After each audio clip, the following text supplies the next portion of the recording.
The transport pod hit the atmosphere of Veth 9 like a stone thrown into fire. 50 cadets from the Interstellar Academy of Survival Sciences were supposed to be running a Tier 3 simulation drill, a controlled exercise in a mid-danger biome.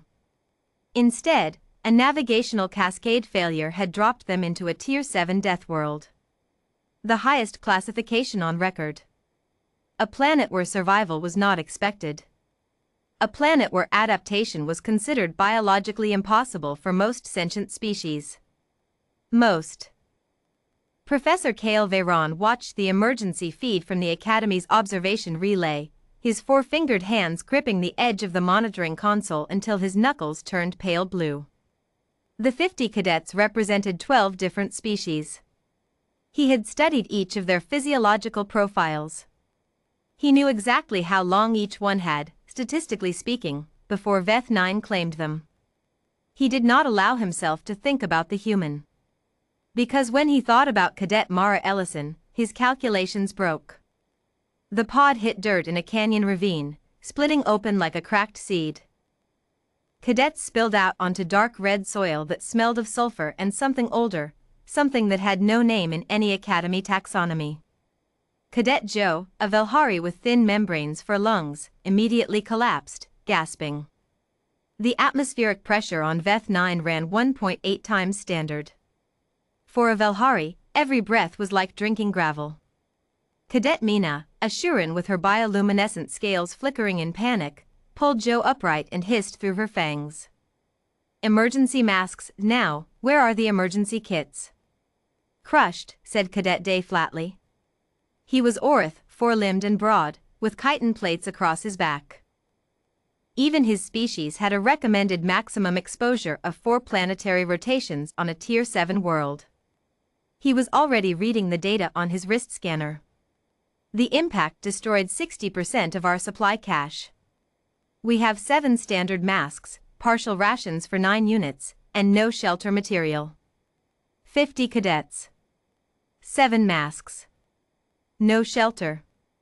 The canyon walls above them were lined with something that moved. Veth crawlers, whispered Cadet High, a junior Telesi whose natural danger sense was one of the most refined in the galaxy. Her antennae trembled. Ambush predators. Tier 7 classification. They are already watching us. Cadet Wa, a Dravian, bulky, covered in natural armor plating, turned slowly. Even he, evolved on a world classified Tier 4, looked genuinely afraid. How many? Too many, said High. That was when Mara Ellison stood up. She had hit her head during impact. A smear of dark blood marked her temple, already crusting at the edges. Her uniform was torn at the shoulder. She was the only human in the cohort, and she was shorter than every other cadet by a significant margin, and she had brown eyes that were currently scanning the canyon walls with an expression that the other cadets would later describe, in their debriefs, as interested. Not afraid. Interested. The crawlers won't come down while there's open light, she said, squinting upward. They're sensitive to direct UV exposure. We've got maybe 40 minutes before the star moves behind that ridge. She turned. Joe, put the masks on the Velhari cadets first, they need them most. Mina, I need you and the other Shurin to start secreting adhesive. Yes, I know it hurts, just, can you do it for about 10 minutes? Mina stared. You want us to secrete on command? I want us to not get eaten in 40 minutes, so yes, on command. Professor Veyron watched the feed in silence. His assistant, a young Orith named Tever, stood at his shoulder. The human cadet is organizing them, Tever said, confusion evident in his voice. Sir, her species is not even rated for Tier 5 environments without equipment. How is she? Earth, said Veyron quietly, is a Tier 4.8 world. Tever blinked. That is nearly Tier 5. That is impossible for a cradle planet. And yet. Veyron straightened. Her species evolved on it. Without technology. Without uplift. They did it with calcium skeletal structures and soft tissue and an ambient body temperature that should be a liability. He paused. They evolved fight-or-flight neurochemistry and then decided, apparently, that neither option was sufficient. So they developed a third response. Tever leaned forward, watching Mara Ellison on the screen. She was now directing cadets to stack debris while simultaneously mixing something in a broken container, some kind of paste, using Shurin adhesive and charred pod insulation. What third response? Veyron watched the human girl work. Problem solving, he said. The Veth crawlers came at minute 38. They descended the canyon walls like a tide, hundreds of them, each the size of a ground vehicle, with razor-segmented limbs and sensory clusters that could detect heat signatures through solid stone. They were, by every ecological survey ever conducted on Veth 9, the apex ambush predator of a Tier 7 Deathworld. They had never encountered a human before. What they encountered instead was a perimeter. Mara had used the 40 minutes well. The Shurin adhesive, combined with ash and certain minerals she had scraped from the canyon walls, a combination she had, apparently, reasoned out from first principles about chemical irritants, had been applied to every approach route. Cadet Wa and the two other Dravians had used their armor plating to construct a physical barrier. Cadet Day had rigged the pod's emergency power cell to emit irregular electromagnetic pulses based on Mara's precise timing instructions, which disrupted the crawler's heat sense at the exact intervals their sensory clusters would be recalibrating. She had asked Hai, whose danger sense could feel the crawler's movements through vibration, to tell her exactly when each cluster paused before striking.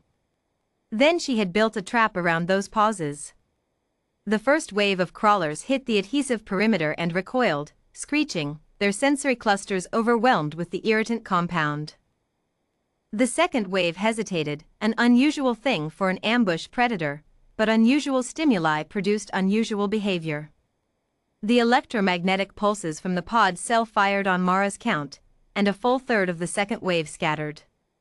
The canyon did not go quiet. But it held. Cadet Joe, breathing through a mask, looked at Mara with enormous silver eyes. How did you know they would pause before the second strike? Mara was already moving, checking the perimeter, her hands scraped and her temples still bleeding. Ambush predators always do, she said, like it was obvious. They're hardwired to assess before committing. Every predator I've ever studied does it. Everything does it. She glanced at Joe. Even the dangerous ones have a moment where they're just thinking. You were not afraid, Joe said. Mara stopped. Looked at the canyon walls. Considered the question with what appeared to be genuine honesty. Oh, I was terrified, she said. But being terrified and being useless are different things. Earth taught us that. Rescue arrived at hour 19. The Academy Emergency Extraction Team found 50 cadets alive in a Tier 7 canyon on Veth 9. Alive, and, improbably, fed, having located a species of bioluminescent fungus that Mara had correctly identified as non-toxic based on its growth patterns relative to the crawler dens. Professor Cale Veyron was the first to board the extraction vessel. He walked directly to where Cadet Mara Ellison sat on a supply crate, accepting a medical wrap on her temple with the particular weary patience of someone who had survived by being too busy to process the danger until afterward. He stood before her for a long moment. She looked up. Professor Veyron. Cadet Ellison. He paused. He had prepared remarks. An official commendation. A statistical breakdown of what she had accomplished. He found, in the moment, that none of them were adequate. I would like to understand, he finally said, what you were thinking when the crawlers descended. Mara was quiet for a moment. Then she almost smiled. I was thinking, she said, that we'd already survived the crash. So we'd already done the hard part. Professor Veyron returned to his observation deck later that evening and opened his official report. He sat before it for a very long time. Then he changed the Academy's classification of Earth. Tier 5.2. And in the notes column, in the field reserved for ecological justifications, he wrote 3 words. They don't stop.